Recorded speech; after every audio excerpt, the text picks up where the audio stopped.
നമസ്കാരം. കഴിഞ്ഞ 3 ക്ലാസ്സുകൾ നമ്മൾ എടുത്തു കഴിഞ്ഞു. അതിൽ പഠിച്ച കാര്യങ്ങളൊക്കെ ഞങ്ങൾ ഓർക്കുമെന്ന് തോന്നുന്നു. ഇലക്ട്രിക് ചാർജസ് ആൻഡ് ഫീൽഡ്സാണ് എടുത്തത്. അതിനകത്തിൽ ചാർജസിൻ്റെ പ്രോപ്പർട്ടീസ്, അതുപോലെ തന്നെ മെത്തേഡ്സ് ഓഫ് ചാർജിങ്ങിൽ ഫ്രിക്ഷന്, കണ്ടക്ഷൻ, ഇൻഡക്ഷന്, പിന്നീട് കൂളംസ് ലോ പഠിച്ചു. കൂളംസ് ലോയ്ക്കകത്ത് F = 1/4πε0 Q1Q2/r² ഇക്വേഷൻ നിങ്ങൾ പഠിച്ചു. പിന്നീട് പഠിച്ചത് comparison between Coulomb force and gravitational force.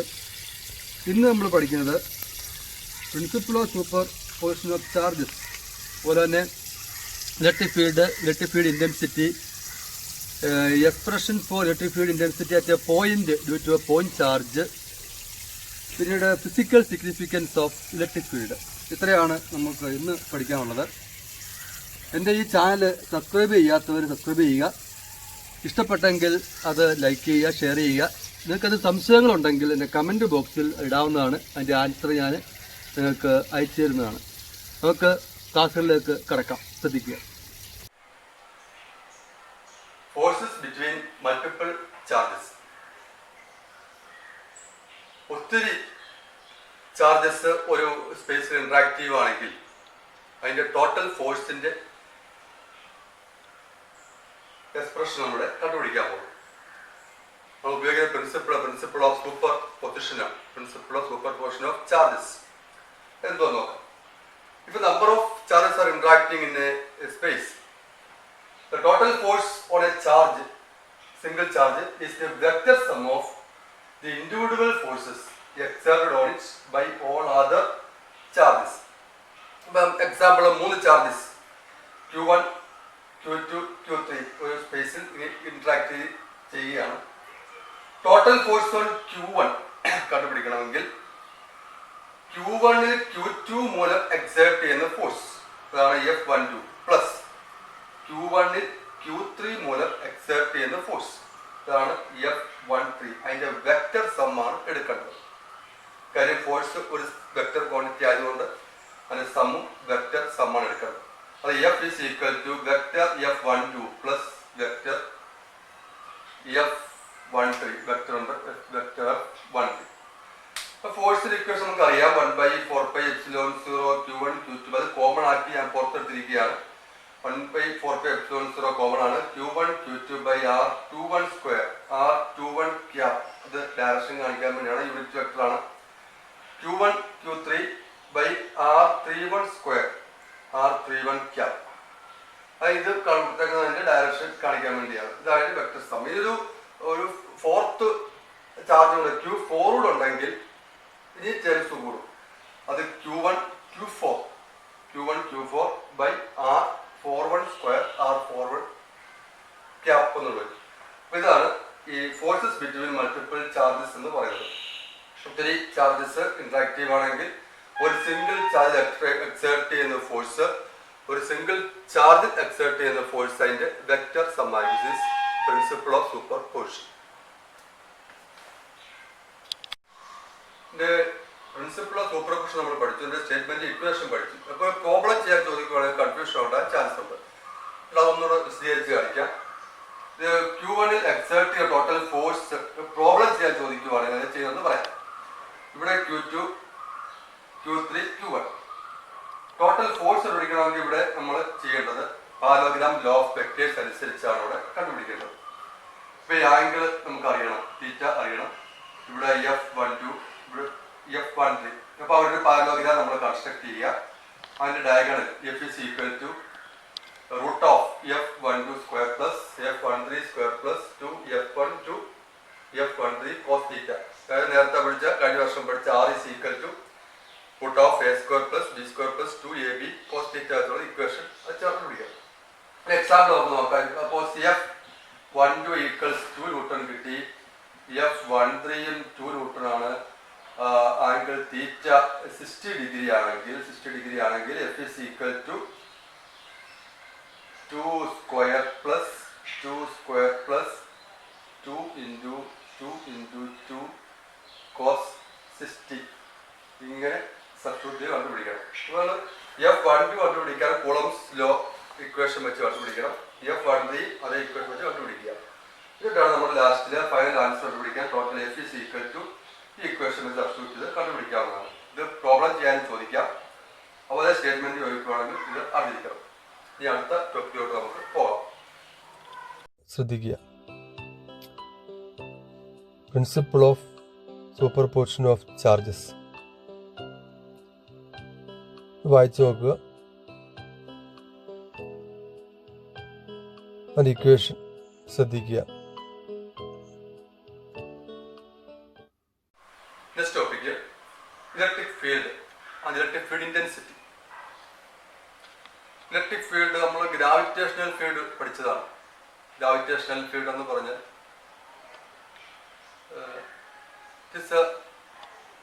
field space in which gravitational force exists. Gravitational force ഉള്ള ഒരു സ്ഥലമാണ് ഈ ഗ്രാവിറ്റേഷണൽ ഫീൽഡ് എന്ന് പറയുന്നത്. ശ്യാം, ക്രിക്കറ്റ് ഫീൽഡ് എന്ന് കേട്ടുണ്ടോ? ക്രിക്കറ്റ് ഫീൽഡ്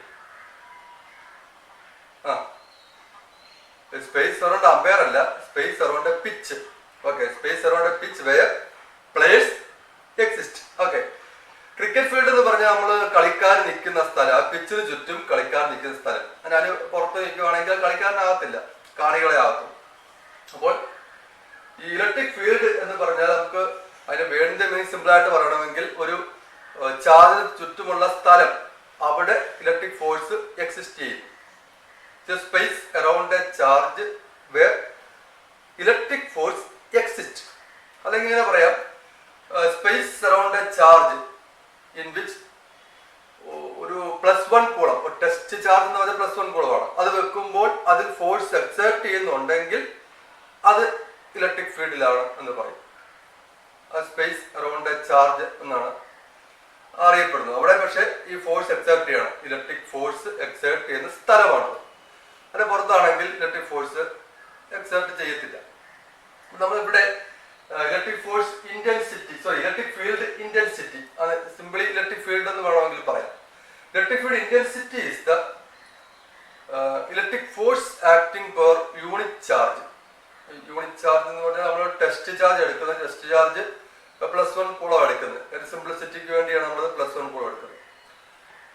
അതിന്റെ F/Q, അതിന്റെ SI യൂണിറ്റ് ആണ് ന്യൂട്ടൺ പെർ കൂളം. അതായത് ഫോഴ്സിന്റെ യൂണിറ്റ് ന്യൂട്ടൺ ആണ്, ചാർജിന്റെ coulomb. Or volt per metre എന്ന് പറയും. വോൾട്ട് പെർ മീറ്റർ നമുക്ക് അടുത്ത നെക്സ്റ്റ് ചാപ്റ്ററിൽ അങ്ങനെ കിട്ടും എന്ന് അവിടെ നമുക്ക് അത് വിശദീകരിക്കാവുന്നതാണ്. ഇപ്പോൾ ഇത്രയും ഓർത്തിരിക്കുക, SI unit of electric field intensity is newton per coulomb or volt per metre. ഇതിന്റെ കറക്റ്റ് എക്സ്പ്രഷൻ എന്ന് പറയാൻ പറ്റത്തില്ല. അപ്പോൾ കറക്റ്റ് എക്സ്പ്രഷൻ നമ്മൾ ബെറ്റർ കിട്ടുന്ന C is equal to limit Q tends to 0. Q tends to 0 F/Q. ക്യൂവിന്റെ വില വളരെ ചെറുതായിരിക്കണം. ഇതിന് കാരണം the presence of this test charge does not affect the original field. അതുകൊണ്ടാണ് ഈ Q tends to 0 എന്ന് പറയുന്നത്. ഉദാഹരണത്തിന് പറയുകയാണെങ്കിൽ ഒരു പണം വരച്ചത് കാണിക്കുകയാണ്, ഒരു ലാർജ് ചാർജ്, ഒരു ഇവിടെയും ഒരു ലാർജ് ചാർജ്, രണ്ടും പ്ലസ് ആണ് വിചാരിക്കുക. ഇത് ക്യാപിറ്റൽ Q, ഇത് ടെസ്റ്റ് ചാർജ് ആണ്, രണ്ടും പ്ലസ് ചാർജ് ആണ്. ഒരു പക്ഷേ നമ്മൾ ടെസ്റ്റ് ചെയ്യാൻ ചാർജ് കൊണ്ട് വെക്കുമ്പോൾ ഇതിന്റെ ഈ പോസിറ്റീവ് റിപ്പൽ ചെയ്യുന്നതുകൊണ്ട് ഇലക്ട്രിക് ഫീൽഡ് ഇവിടെ നിന്ന് പോയേക്കാം. ഇലക്ട്രിക് ഫീൽഡ് അവിടെ കാണത്തില്ല. അപ്പൊ ഇലക്ട്രിക് ഫീൽഡ് റിപ്പൽ ചെയ്ത് പോകും, നമുക്ക് ഒറിജിനൽ നമുക്ക് കിട്ടത്തില്ല.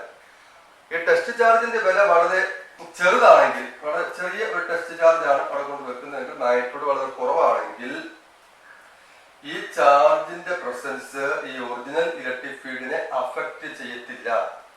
അതുകൊണ്ടാണ് ഈ കറക്റ്റ് ഇക്വേഷൻ എന്ന് പറഞ്ഞാൽ limit Q tends to 0 F/Q എന്ന് പറയാൻ കാരണം 0 ആകരുത്, 0ക്ക് വളരെ അടുത്തായിരിക്കണം, നെഗ്ലിജിബിൾ ആയിരിക്കണം. അതാണ് കറക്റ്റ് എക്സ്പ്രഷൻ. ഒരു CBSE പരീക്ഷയ്ക്ക് ചോദിച്ചതാണ്. ഇതിന് കാരണം എന്താണ്, ബെറ്റർ കറക്റ്റ് ഇക്വേഷൻ എന്താണ്, വൈ എന്ന് ചോദിച്ചാൽ ജസ്റ്റിഫൈ യുവർ ആൻസർ എന്ന് ചോദിച്ചതാണ്. അപ്പൊ limit Q tends to 0 F/Q എന്ന് കറക്റ്റ് എക്സ്പ്രഷൻ എന്ന് പറയാൻ കാരണം the presence of this test charge does not affect the electric field, അല്ലെങ്കിൽ ഒറിജിനൽ ഇലക്ട്രിക് ഫീൽഡിനെ അഫക്ട് ചെയ്യാൻ പാടില്ല. അതുകൊണ്ടാണ് ഈ ഇക്വേഷൻ എഴുതിയിരിക്കുന്നത്. അപ്പൊ നോക്കുക, ചാർജ് അല്ലെ correct expression limit Q tends to 0 F/Q. നമുക്ക് അടുത്ത ടോപ്പിക്കോട് കടക്കാം. Next topic electric field intensity at a point due to a point charge. ഒരു പോയിന്റ് ചാർജ് മൂലം ഒരു പോയിന്റിലുള്ള ഇലക്ട്രിക് ഫീൽഡ് ഇന്റൻസിറ്റിയുടെ എക്സ്പ്രഷൻ ഡിറൈവ് ചെയ്യാൻ പോകാം. നമുക്ക് ഇക്വേഷൻ പ്രോബ്ലത്തിനും ചോദിക്കാറുണ്ട്, ഈ ഡെറിവേഷൻ പരീക്ഷയ്ക്കും ചോദിക്കാറുണ്ട്, 2 മാർക്ക് ക്വസ്റ്റ്യൻ ചോദിക്കാറുണ്ട്. അപ്പോൾ അത് ഇമ്പോർട്ടൻ്റ് ആണ്, പഠിക്കണം. Consider a charge Q at a point P at a distance R from this charge Q. Let Q be the test charge kept at the point P. അതായത് ക്യൂവിൽ നിന്നും R distance മാറി ഒരു പോയിന്റ് P ആണ്. ആ P ഒരു Q charge വെച്ചു, ആ ഡിസ്റ്റൻസ് R ആണ്. അപ്പോൾ അടുത്ത കൂളം ഫോഴ്സ് അറിയാം, അത് F is equal to 1/4πε0 Q1 വേറെ Q കൊടുക്കണം, Q2 വേറെ ഈ Q കൊടുത്തു by R². Electric intensity is equal to F/Q, force acting per unit charge ആണ്. 1/4πε0 capital Q small q by R² divided by Q. Q and Q cancel out. P is equal to 1/4πε0 Q by R². അപ്പം നമ്മൾ മൂന്നാമത്തെ equation വന്നിരിക്കുകയാണ്, നാലാമത്തെ equation വന്നിരിക്കുകയാണ്. ഒന്നാമത്തെ equation പഠിച്ചത് Q is equal to ± NE. രണ്ടാമത്തെ equation F is equal to 1/4πε0 Q1 Q2 by R². മൂന്നാമത്തെ equation electric intensity equals F/Q. Point charge ആണെങ്കിൽ is equal to 1/4πε0 Q by R². ഇനി അടുത്ത ടോപ്പിക്കിലോട്ട് പോകാം. Electric field intensity system of charges ആണെങ്കിൽ, ഒത്തിരി charges ഉണ്ടെങ്കിൽ നമ്മൾ അതിന്റെ എക്സ്പ്രഷൻ എങ്ങനെയാണെന്ന് നോക്കാം. നേരത്തെ നമ്മൾ ചെയ്തപോലെ തന്നെ പ്രിൻസിപ്പിൾ ഓഫ് സൂപ്പർ പൊസിഷൻ അവിടെ അപ്ലൈ ചെയ്യാം. Principle of super position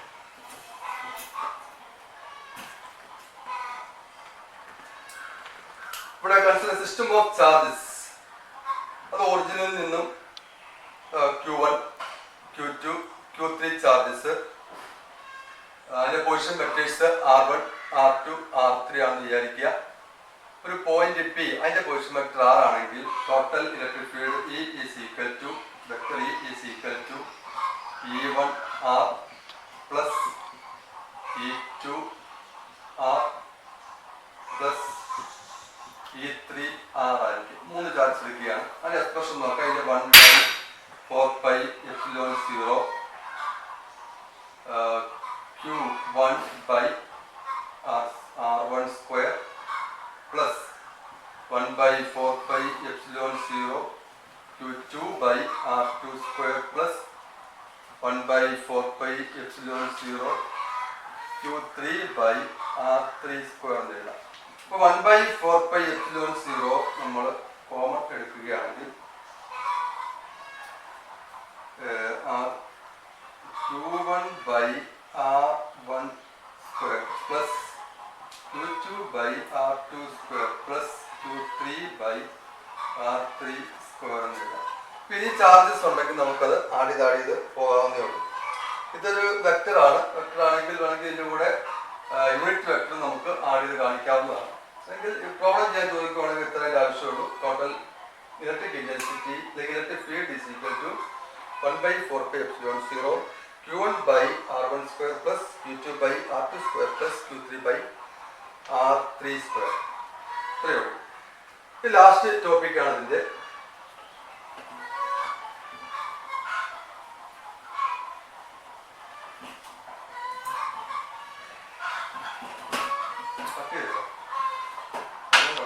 Electric field due to a charge Q at a point in space may be defined as the force exerted on a unit positive charge kept at that point.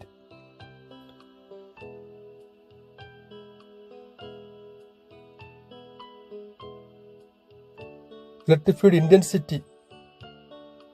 Electric field intensity at a point is given by E equals F/Q. It is a vector whose direction is same as that of force, or the direction in which a unit positive charge would move. Its SI unit is Newton per coulomb or volt per meter.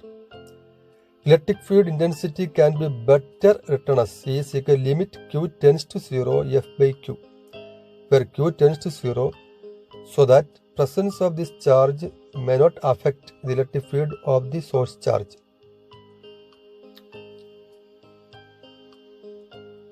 If the magnitude and direction of the electric intensity remains constant throughout in the region, then the field is said to be uniform.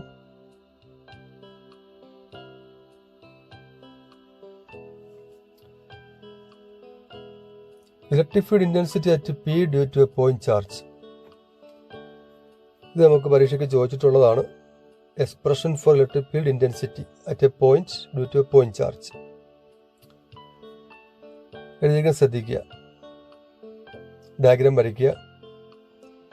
F is equal to 1/4π0 capital Q small q by r square. Electric intensity equals F by Q. Q small q cancel ചെയ്യും. 1/4π0 q by r square എന്ന് കിട്ടും. ഇത് എഴുതി പഠിക്കേണ്ടതാണ്.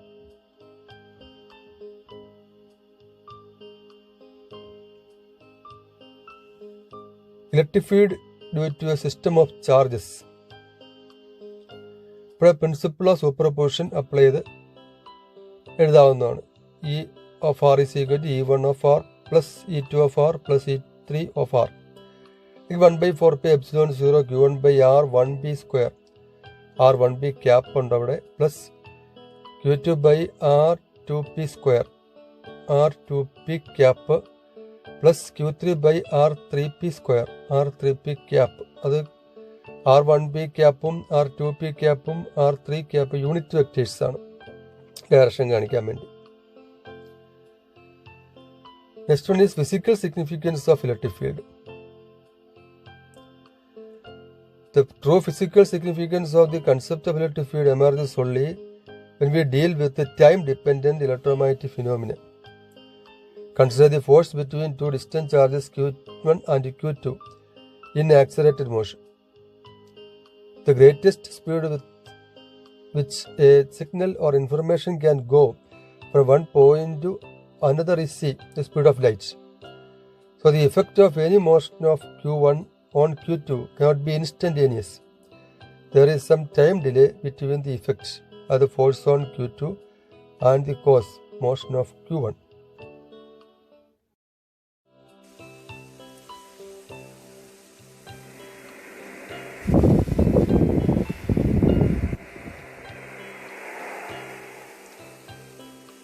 ഊതിയ ആ സമയത്ത് തന്നെ balloon move ചെയ്യുന്നില്ല. ആ ടൈം ഡിലേ ശ്രദ്ധിക്കുക.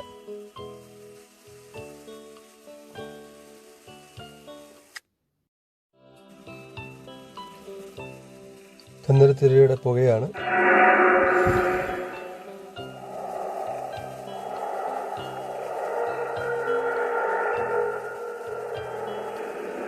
ഊതി കഴിഞ്ഞു. ഇപ്പോഴാണ് ആ പുകയ്ക്ക് ഡിസ്റ്റർബൻസ് ഉണ്ടാകുന്നത്. അവിടെയും ആ ടൈം ഡിലേ ശ്രദ്ധിക്കുക.